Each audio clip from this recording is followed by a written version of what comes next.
ఎన్నో కలలు, ఎన్నో అర్థాలు. కలలో ఒక్కోసారి చింతపండు కనిపిస్తుంది.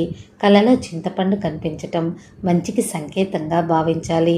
మనం ఎన్నో చికాకులు, ఇబ్బందుల్లో ఉన్నప్పుడు ఇలాంటి కల గనక వచ్చినట్లయితే ఆర్థికంగా కొంత మెరుగుపడతాం. అలాగే కలలో తీయని చింతపండును కనుక తిన్నట్లయితే మనం చేసే పనుల్లో అనేక అవకాశాలు మనకి కలిసి వస్తాయి. అలాగే చింతపండుని తిన్నప్పుడు అది పులుపు రుచిని కలిగి గనక ఉన్నట్లయితే మనం జీవితంలో ఎన్నో ఒత్తిళ్లు, సవాళ్లను ఎదుర్కోబోతున్నామని అర్థం. కలలో మనం చింతపండుని దేవునికి సమర్పిస్తే ఈ కల వలన మనలో ఆధ్యాత్మిక భావన పెరగబోతుందని, మనం చేసే పనుల్లో మంచి మార్గదర్శకత్వం లభిస్తుందని అర్థంగా భావించాలి.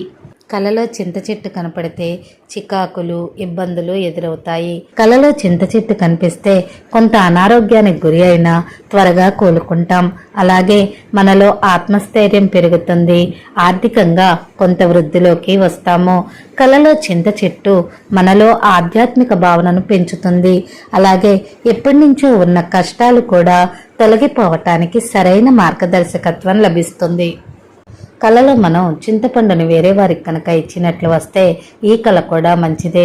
మనం ఎదుటివారికి సాయపడతామని, వారికి సరియైన మార్గదర్శకత్వం అందిస్తున్నామని ఈ కలకు అర్థంగా భావించాలి. కలలో వేరే వారి నుంచి చింతపండుని స్వీకరించినట్టు కనుక కల వస్తే ఈ కల చాలా మంచిది. మనకి అదృష్టం కలుగుతుందని ఈ కలకి అర్థంగా భావించాలి.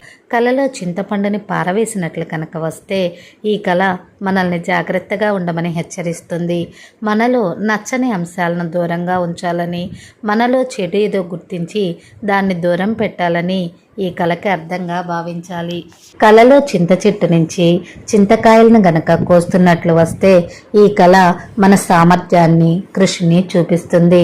మనం ఎన్నో నెలలుగా లేదా సంవత్సరాలుగా కష్టపడి పనిచేస్తున్న పనిలో ఎన్నో ఒత్తిళ్లు, సవాళ్లను ఎదుర్కొని ఉన్నామని, అంతిమంగా విజయం సాధించబోతున్నామని ఈ కలకి అర్థంగా భావించాలి.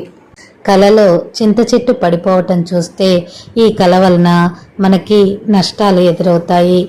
అనేక కష్టాలు, చికాకులు, ఇబ్బందుల్లో ఉన్నప్పుడు దైవం మనకి తోడుంటే మనకి చింతపండుకు సంబంధించిన కలలు వస్తాయి. ఈ కల వలన దైవానుగ్రహం లభిస్తుంది. మనలో ఆధ్యాత్మిక భావన పెరిగి సరియైన మార్గదర్శకత్వం లభిస్తుంది.